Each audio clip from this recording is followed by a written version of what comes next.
Summer vacation, warm nights, road trips, bonfires. For most, it's a season of freedom.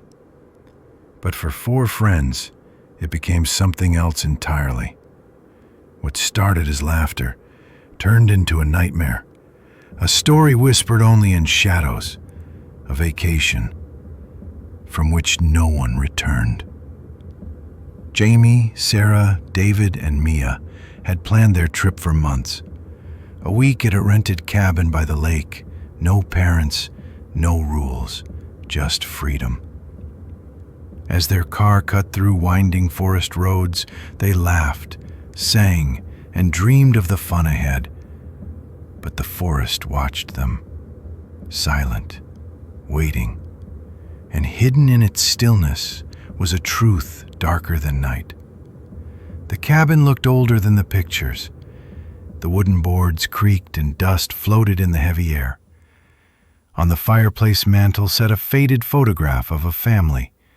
They smiled, but their eyes were empty, frozen in an expression that seemed almost desperate, as if something terrible had been caught in the frame. David laughed it off. Sarah shivered, and as night fell, unease settled with the shadows. At midnight, Jamie woke to footsteps outside, slow, heavy, dragging. He thought maybe it was David wandering after too much beer, but when he glanced at the window, he saw a figure, tall, still, watching. "David, is that you?" he whispered. No answer, only silence. Then, one sharp knock on the glass. By morning, they convinced themselves it had been their imagination, but no one could explain the muddy footprints outside, footprints that led from the forest straight to their door. The days passed strangely. Sarah discovered a rotting journal hidden beneath a loose floorboard. Its pages were warped by dampness, the ink faded but still legible. "The lake belongs to her. She rises when the heat returns. Don't go in the water." The words chilled her. Who was she? No one had ever mentioned a woman. No locals spoke of her. But legends whispered through the trees tell of one who drowned long ago, betrayed, murdered. Now, every summer when the water warmed, she rose again to claim those foolish enough to disturb her lake. David, ever the skeptic, laughed at the warning. That evening, he swam farther than anyone else dared. The lake was calm at first, too calm. Then the laughter on the dock stopped. David was thrashing, gasping, fighting against something unseen beneath the surface. His screams turned to choking cries before silence. Beneath the water, pale hands clutched his ankle. He was gone. Panic swallowed the group. They tried the car, but it wouldn't start. Roads leading out were wide. She was no longer confined to the lake. She had followed them inside. On their final night, only 3 remained.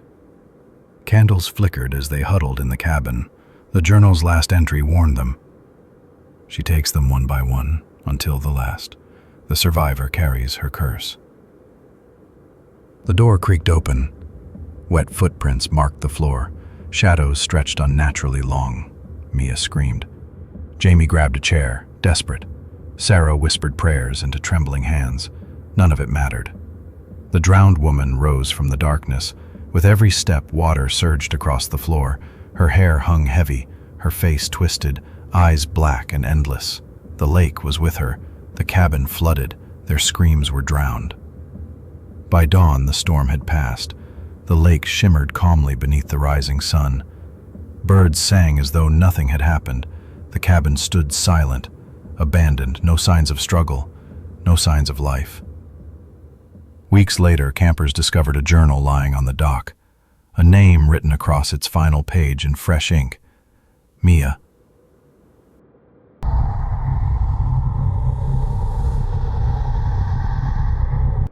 Summer vacation, sunshine, freedom, a time when the world feels safest, when danger feels far away. But that's why it finds you, because no one expects to be hunted under a clear blue sky. No one expects the horror that thrives in the light. A group of college friends, Lena, Chris, Mark, and Jess, decided to spend their summer by the coast. Not a famous beach, not a tourist spot, just a quiet rental hidden behind dunes where no one else went. They wanted seclusion, a week away from the world. They got what they wanted. At first, everything was perfect. Swimming all day, bonfires all night. Until the third day, when Lena noticed something strange. She swore she saw people standing out on the water, far beyond the waves, motionless. At first, she thought they were surfers, but they didn't move, didn't sink, didn't leave.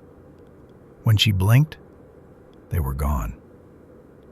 That night, as they sat by the fire, Jess pulled something from the sand, a bottle, old. Inside, a scrap of paper soaked with brine. Faded letters spelled a warning. The sea remembers. It always comes back for what it lost. They laughed nervously, threw the paper into the flames. But burning it did nothing, because the sea remembers.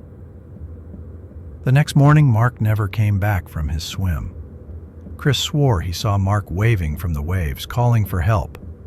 But when he sprinted into the water, Mark wasn't struggling. He was standing, chest deep, eyes open, mouth slack, just standing there, as if something beneath held him still. Chris blinked and Mark was gone. The water rippled. The sea had claimed him. That night, the laughter stopped. The fire burned low. And from the dunes, Lena swore she saw pale figures watching. Too many. Their faces, blurred, washed away, as though melted by the tide. Every time the flames flickered, they moved closer. Jess whispered, "It's just shadows." But shadows don't drip salt water. The following day, the air felt wrong. No birds, no waves, only silence. The sky too bright, too empty. Their phones had no signal. Their car wouldn't start. The sand itself felt heavy beneath their feet, dragging them down with every step. By sunset, they realized the truth. The beach was empty because no one else came here. Not anymore. It wasn't abandoned. It was avoided. On their last night, the figures came closer. Wet footprints circled their cabin, though no one knocked. Seaweed clung to the windows. Every reflection in the glass showed not their... And on the sand, near the tide line, 4 sets of footprints led into the sea. None led back. Summer is the season of freedom. But freedom is bait. Because when the sea remembers, it always comes back for you.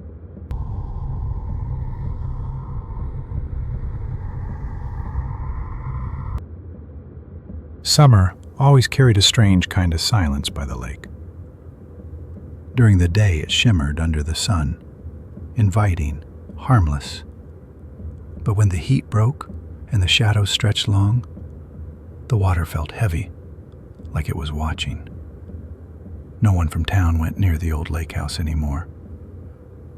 Still, a group of friends drove up one July evening, windows rolled down, laughing at the idea of having an entire lake to themselves. They were warned, of course. The realtor handed over the keys without looking them in the eye. His voice was flat when he said, "Don't go near the water after sundown." They laughed it off, brushed away the unease, and carried their bags inside. The house was old, creaking with every step, wallpaper curling away from the walls. A calendar hung in the kitchen, frozen in time, July 12th, 1989. Nobody mentioned it. As night fell, the lake grew restless. One of them swore she saw ripples moving without wind, as if something just beneath the surface had brushed against it. Another heard faint splashes when no one was outside. They laughed again, though softer this time, and tried to ignore the dripping sound that had begun to echo through the house. Water pooled under a bed upstairs. Dark, wet patches spread across the floorboards, though the ceiling above was bone dry. A trail of dampness led toward the front door, where something seemed to breathe behind the wood. When they dared to look outside, a pale figure stood knee-deep in the water, hair hanging in front of its face, still as stone. A blink later, it was gone. The attic offered no comfort. Dust clung to every surface, but inside a chest were photographs, families smiling in front of the lake house, all with the same figure lingering in the water behind them. A brittle journal was tucked inside, its pages stained and warped by moisture. The final entry trembled with frantic handwriting. The drowned don't rest in summer. Don't answer the knock after midnight. It's not them. The clock downstairs read 12:03 when the first knock came. Gentle, rhythmic. Nobody moved. The second was louder, shaking the door. Water seeped through the cracks, swelling the wood, as if the house itself was drowning. Then the pounding began. With a crack, the door burst inward. The threshold stood empty, but the floor was flooding. They ran for the car, headlights tearing across the lake. That's when they saw them. Dozens of pale shapes rising in the black water, faces turned upward, hollow eyes glinting like broken glass. The drowned, silent, waiting. Screams filled the night as the tires spun through mud. The house shrank behind them, windows glowing faintly, though the power had long been cut. A single light flickered in the upper floor, like an old lantern swaying, the kind that never truly goes out. And as they fled, the lake returned to silence. The surface smoothed, the shapes vanished beneath the black water, waiting again for the next summer.